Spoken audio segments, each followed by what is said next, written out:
Question number है second. इसमें तो पेपर में जैसे लिखा हुआ है क्रम से उस तरीके से हम लोगों ने अपना बना रखा है। तो आप चेक कर लीजिए। क्वेश्चन नंबर है 23। क्या है, निम्नलिखित में से कौन सा कथन मिश्रण और यौगिक मिश्रण को यौगिक से अलग करता है। ठीक है, देखो ध्यान से। आपने पढ़ा होगा बहुत आसान भाषा में मिश्रण क्या होता है और यौगिक क्या होता है। What is the compound and मिश्रण। क्या है कंपाउंड एंड मिश्रण?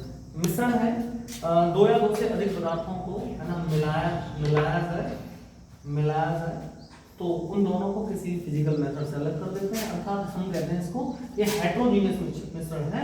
मतलब हम इसके दोनों जो पदार्थ मिला रहे हैं ना उसके दोनों के गुणों को अलग अलग देख सकते हैं या फील कर सकते हैं। अच्छा, यौगिक क्या होता है? दो पदार्थों से मिलकर बना होता है और फाइनली इसका संगठन कैसा हो जाता है? संगठन उसी में मिक्स कर जाता है। जो पदार्थों के जो गुण हैं, प्रॉपर्टियां हैं, वो अगले उसमें विलीन हो जाती हैं। ठीक है, देखो ध्यान से। इस स्थिति में हम लोग समझ सकते हैं कि मिश्रण और यौगिक क्या है। मिश्रण यौगिक में क्या होता है? यौगिक में अपनी प्रॉपर्टी होती है। यौगिक देखा जाए तो मिश्रण का बना हुआ यौगिक नहीं हो सकता है। मिश्रण जो उसकी प्रॉपर्टियों में बदल दिया जाए, प्रॉपर्टी चेंज हो दी जाए, तो उस कंडीशन में हम लोग इसको एक तरीके से देखा जाए तो विलयन के रूप में पढ़ सकते हैं। अर्थात मिश्रण को विलयन कहते हैं। विलयन जब क्या होता है? जब मिश्रण के जो भी घटक हैं ना वो अपने में स्थिर हो जाते हैं, मिल जाते हैं। ये कह रहा है यौगिक को भौतिक रूप से प्रकट किया जाता है। फिर से मैंने वही बता दिया। ये सवाल मिश्रण और विलयन से थोड़ा सा चेक वो कर सकते हैं। विलयन कोई यौगिक का रूप हो सकता है, मतलब हो नहीं सकता। विलयन को हम लोग यौगिक कह सकते हैं। एक तरीके से यौगिकों का संगठन परिवर्ती अस्तर होता है। मैंने पहले ही बता दिया इनका संगठन कैसा होता है। यानी मैंने बोला था यौगिक कैसा हो जाता है? स्थिर हो जाता है। मतलब जिन पदार्थों से मिलकर बनाता है उनके मिश्रणों का एक निश्चित गलनांक होता है। देखो ये चीज भी सही नहीं है। मिश्रण अपने अवयवों के गुणों को बनाकर रखते हैं, ये बात बिल्कुल सही है ना। ये कह रहा है मिश्रण अपने अवयवों के, मैंने अभी जस्ट तो अवयवों को बताया था। क्या मिश्रण क्या है? मिश्रण जो जिन में मिलकर बनता है मुझे गुण अलग दिखते हैं, बस वही।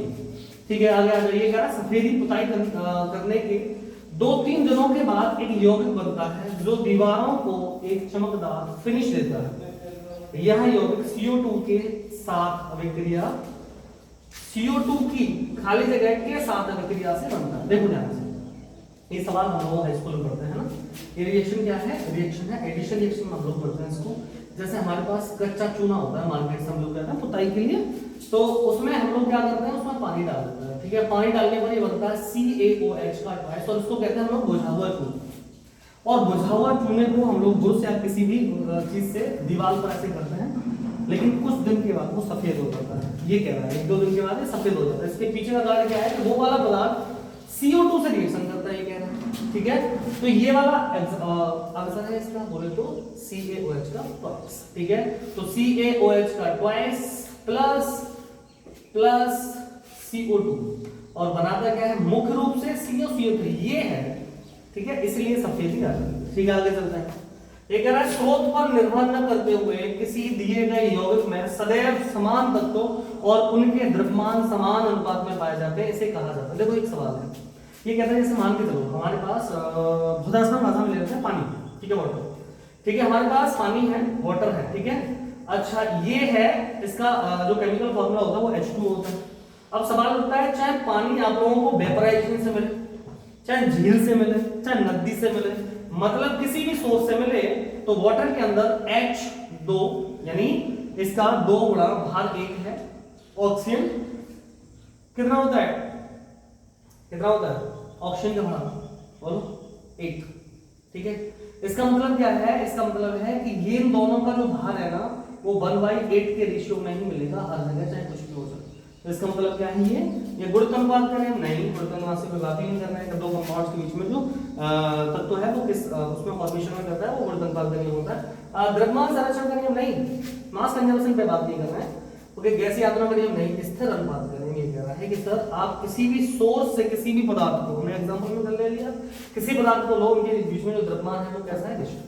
आगे चलते हैं। अगला सवाल है, ये है 2,3 डाइक्लोरोब्यूटेन यौगिक के लिए कितने ध्रुवण गुणक त्रिविमीय, यानी इसको कहेंगे यानी ऑप्टिकल आइसोमर है ना, ऑप्टिकल एक्टिव ऑप्टिकल और स्टीरियोमर्स।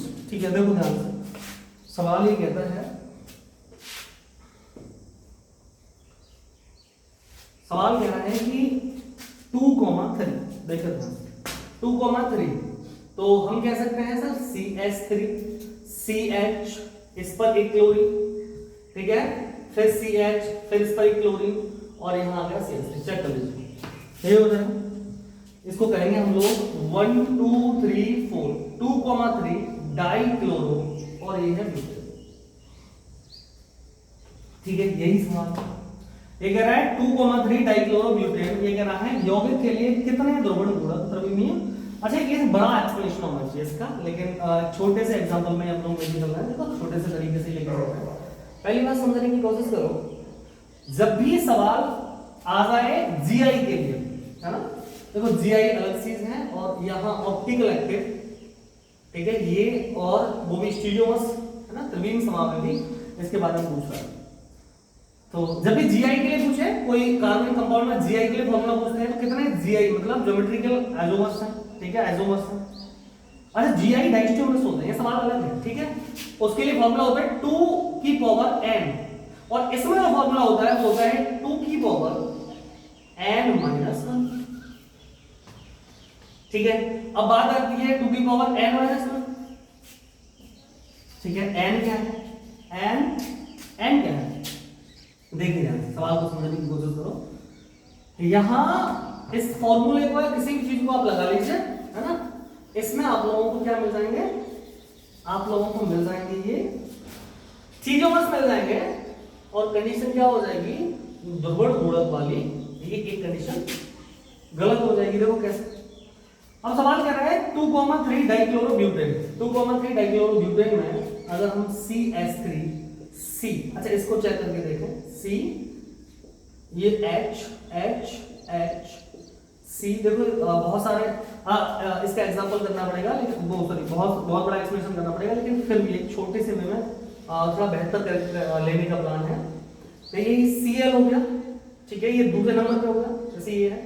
अच्छा, हम लोग इस तरफ ये बना लीजिए इसको, ठीक है, अगला Cl। अच्छा, ये हो गया हमारे पास CH3, देखिए CH एंड CH, ये है, ठीक है। अब होगा 1 2 3 4, देखो ध्यान से गौर करो।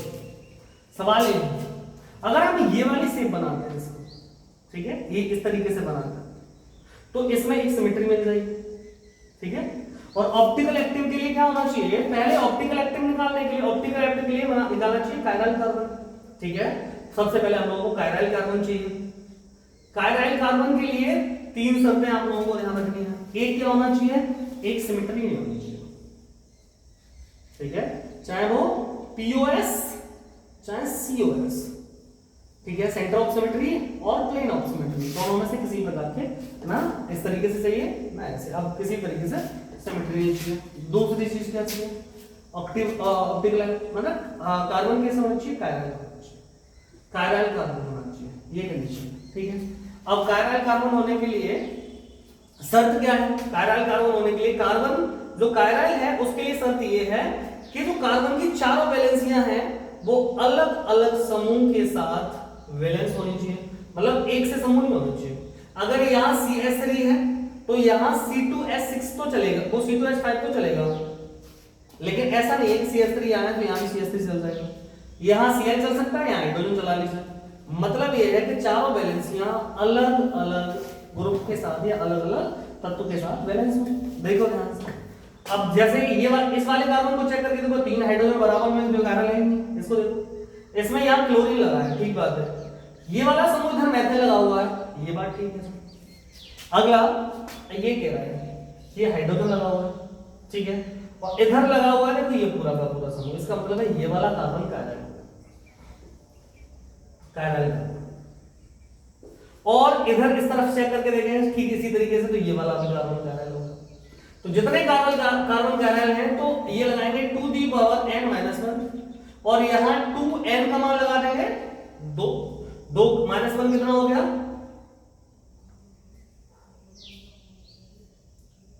1, तो आंसर कितना आ गया, ये फॉर्मेट।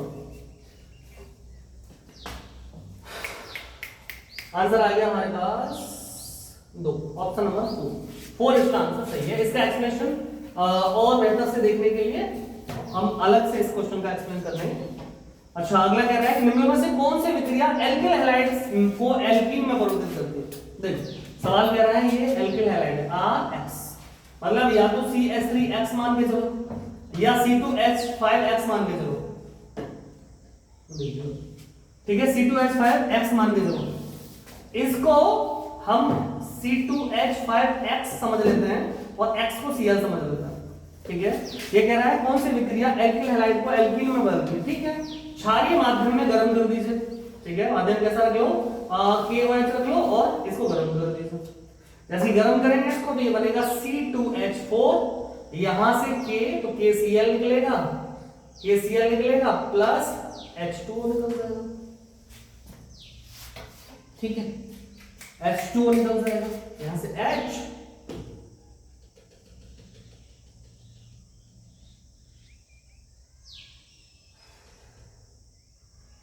ठीक है।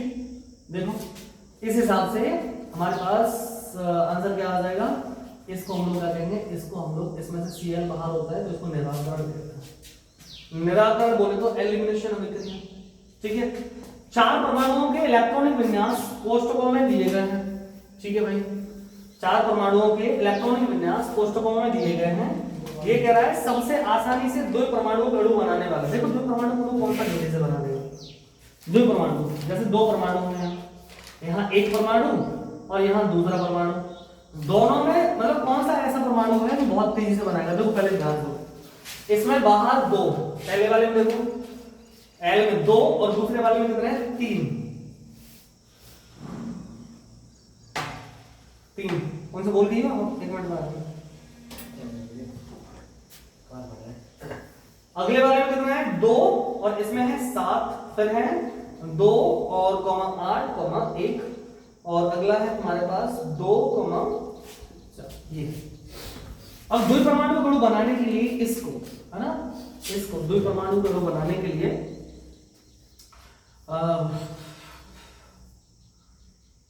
बाह्यतम कोष में कितने इलेक्ट्रॉन करने हैं, बाह्यतम कोष में इलेक्ट्रॉन करने हैं 8। तो अब समझ पा रहे हैं कि 3 इलेक्ट्रॉन सभी हैं, बाह्यतम कोष में 5 कंप्लीट हो जाएगा, या ये किसी को हटाएंगे तब 2 परमाणु अणु हटाएंगे तब भी एक कंडीशन यहां सॉल्व नहीं होगी। देखो यहां से 2,7, ये देखिए यहां से कोई अन्य 7 वाला, ये से मान के चलो क्लोरीन है, ये क्लोरीन है, 2 एक इलेक्ट्रॉन का अपना अपना शेयरिंग कर लेंगे इस तरीके से, ये Cl2, क्योंकि ये तो क्लोरीन का हो जाएगा, जैसे F सिंगल बॉन्ड F, मतलब इलेक्ट्रॉन की शेयरिंग तेजी से हो जाएगी एक इलेक्ट्रॉन की, तो ये वाला तो फ्लोरीन के लिए ठीक है, और जो भी अगर 2,8,7 होता आयतन कोष में, ये फ्लोरीन का ही है ना, फ्लोरीन का, तो ये F2 बन जाएगा, ठीक है। देखो ठीक है, देखो जरा, और यहाँ आ जाओ, बाह्यतम कोष में 1 इलेक्ट्रॉन, ठीक है, ये जिसका भी है, जैसे 11 है, सोडियम है, Na2 नहीं बनता है, आप लोगों को पता है, 7 इलेक्ट्रॉन एनर्जी की वेस्टिंग होती है, यहाँ ये A भी और 2 परमाणु में बनाता है, इसका मतलब है आंसर है हमारे पास कौन सा, सेकंड M 2, क्वेश्चन नंबर अगला ये कहता है सांद्रता दे रखी है आप लोगों को 0.00 m, सॉरी 1.001 m, कितनी क्वालिटी दे रखी है आप लोगों को, और किसकी दे रखी है,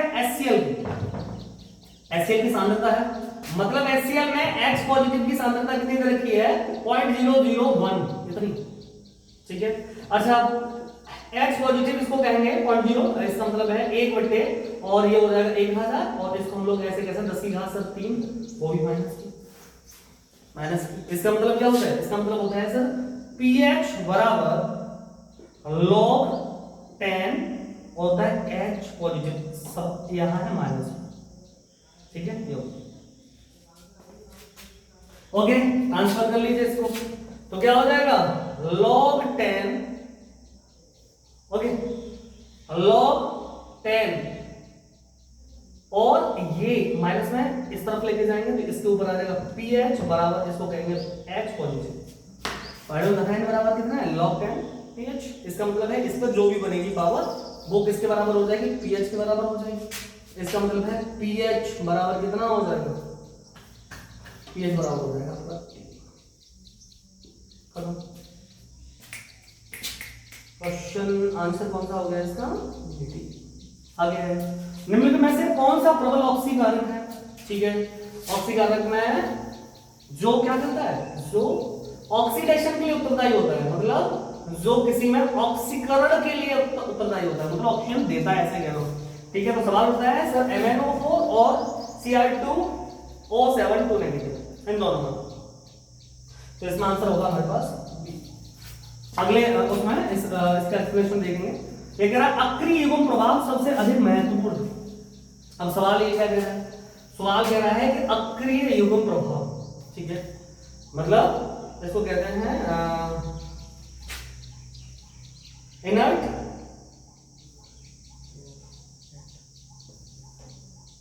अक्रिय युग्म प्रभाव, ठीक है। मतलब इनर्ट पेयर का जो इफेक्ट है ना, जैसे मान के चलो ये है क्या, इसको समझने के लिए पहली बात इस तरीके से समझो, जैसे कोई भी तत्व है और उसका इलेक्ट्रॉन विन्यास है, मान के चलो 1s2 और हो गया 2s2 और हो गया 2p3। देखिए ध्यान से, इसके अलावा ऐसा कह रहे हैं सर 1s2 2s2 और 2p1, और कह सकते हैं 1s2 2s2 और हो जाएगा 2p2। देखिए अगर मैं इलेक्ट्रॉन विन्यास चेक करूं तो ये हो गया तुम्हारे पास 2 2 4 और 3 7 बोले तो नाइट्रोजन, और ये हो गया तुम्हारे पास 2 2 4 और 1 5 बोले तो बोरॉन, और ये 6 है तो ये हो गया कार्बन। देखो मैं इसको बाहर वाले किसी उसका यौगिक का मान लेता है, वैसे कार्बन क्या है, मैंने इसको देखो बाहर वाले यौगिक का इलेक्ट्रॉन विन्यास आएगा वो NH2 और NP2 ये बनेगा बाहर वाला। आपने कहा ठीक है, जैसे मान के चलो हमने टिन का मान लिया, कार्बन वाले ग्रुप का ही, ठीक है, कार्बन वाले ग्रुप का है, carbon silicon germanium tin and lead, ठीक है। ये देखो हमने मान के चले टिन का मान लिया, और आपने टिन के 2 देखे होंगे एग्जांपल, और ऐसे इसी तरीके से हम लोग NH2 और NP3 ये हम लोग इस नाइट्रोजन में ना मान के हम लोग फास्फोरस में मान लेते हैं। देखिए अब गौर करते हैं ध्यान। अब जैसे ये वाला दोस्तों हमारा कंप्लीट है, इससे तो हम छेड़ना नहीं है। अब बात आती है सर ये है ना, अब इसमें क्या है, जो हमारा s ऑर्बिटल है उसमें 2 इलेक्ट्रॉन है, और p ऑर्बिटल है उसमें 3 इलेक्ट्रॉन है, 1 2 और 3, ठीक है।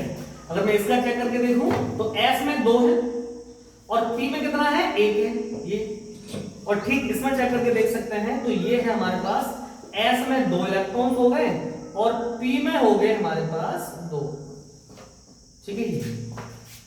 देखिए आपने देखा है कि हमने SN इसके बारे में SnCl2 भी सुना है और SnCl4 भी सुना है, सामान्यतः SnCl2 सुना है।